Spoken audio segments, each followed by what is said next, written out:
नमस्ते दोस्तों। आज हम एक ऐसी चीज के बारे में बात करने जा रहे हैं जो 5 में से एक भारतीय महिलाओं की समस्या है, पीसीओएस। लेकिन क्या आप जानती हैं कि पीसीओएस हर किसी में एक जैसा नहीं होता है? जी हाँ, आपने सही सुना। चलिए शुरू करते हैं। सबसे पहले, पीसीओएस एग्जैक्टली होता क्या है? आपने सुना होगा पीसीओएस का मतलब है पॉलीसिस्टिक ओवेरियन सिंड्रोम। इस नाम के बावजूद इसका मतलब ये बिल्कुल भी नहीं है कि सिस्ट होने से ही इसका डायग्नोसिस हो सकता है। आसान भाषा में कहूं तो पीसीओएस एक हार्मोनल डिसऑर्डर है। कई महिलाओं के शरीर में काफी अधिक मात्रा में टेस्टोस्टेरोन मौजूद होते हैं, वो हार्मोन जो पुरुषों में ज्यादा पाए जाते हैं। ये आपकी menstrual cycle, ovulation, skin, mood और काफी और चीजों को भी काफी खराब कर सकते हैं। ये एक सिम्टम से नहीं डायग्नोज होता है, बल्कि इसमें कई सिम्टम्स होते हैं, इसीलिए तो इसे सिंड्रोम कहते हैं। तो पीसीओएस के कॉमन सिम्टम्स क्या होते हैं? देखिए, सिम्टम्स तो बहुत होते हैं, लेकिन कुछ कॉमन वाले मैं आपको यहाँ बता देती हूँ। जैसे इरेगुलर पीरियड्स, वेट गेन खासकर पेट के पास, एक्ने या ऑयली स्किन हो जाता है, फेशियल हेयर होता है खासकर चिन और अपर लिप्स के पास, बाल पतले हो जाते हैं और बाल झड़ने लगते हैं, मूड स्विंग्स होते हैं, डिप्रेशन होता है, प्रेग्नेंट होने में परेशानी होती है। एक बहुत ही ट्रिकी पार्ट ये भी है कि कुछ महिलाओं में हो सकता है साइकिल रेगुलर हो, लेकिन फिर भी उन्हें पीसीओएस हो।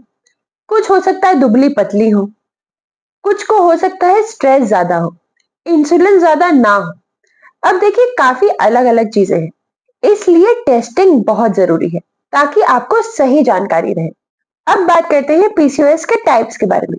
जी हाँ, पीसीओएस के भी टाइप्स होते हैं।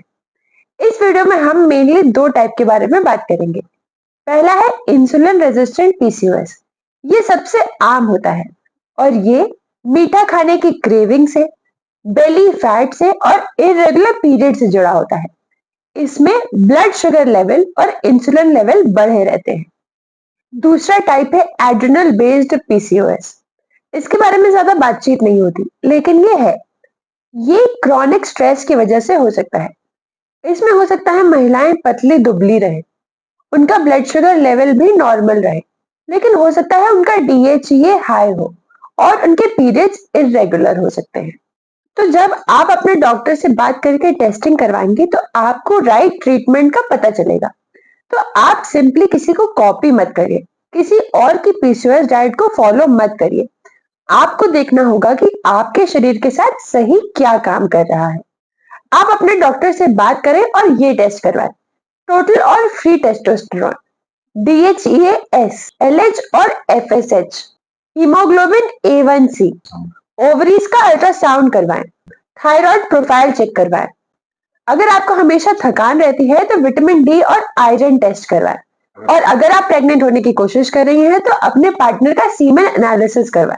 अब एक बात बता दूं, पीसीओएस होने का मतलब ये नहीं है कि आपका शरीर खराब है। इसका सिर्फ एक ही मतलब है कि आपके हार्मोन्स इम्बैलेंस है। और खुशखबरी ये है कि आप इसे बैलेंस कर सकती हैं। सही खाना चुनकर, सही मूवमेंट चुनकर, स्ट्रेस सपोर्ट लेकर और हाँ, कुछ केसेस में मेडिकेशन और सप्लीमेंट लेकर आप अपने साइकिल का कंट्रोल फिर से पा सकती हैं, जिससे आपकी स्किन, आपके हेयर, आपकी फर्टिलिटी सब कुछ सुधर सकती है। तो प्लीज इन साइंस को इग्नोर बिल्कुल मत करिएगा। अगर आपको एक्ने हो रहा है, आपके पीरियड्स इरेगुलर हो रहे हैं, तो ये नॉर्मल नहीं है। हो सकता है आपका शरीर मदद की गुहार लगा रहा हो। उम्मीद है इस जानकारी से आपको मदद मिलेगी। इस वीडियो को लाइक और शेयर करिए और हमारे चैनल को सब्सक्राइब करिए। और अगर आपके पास कोई सवाल है तो उसे कमेंट्स में पूछिए।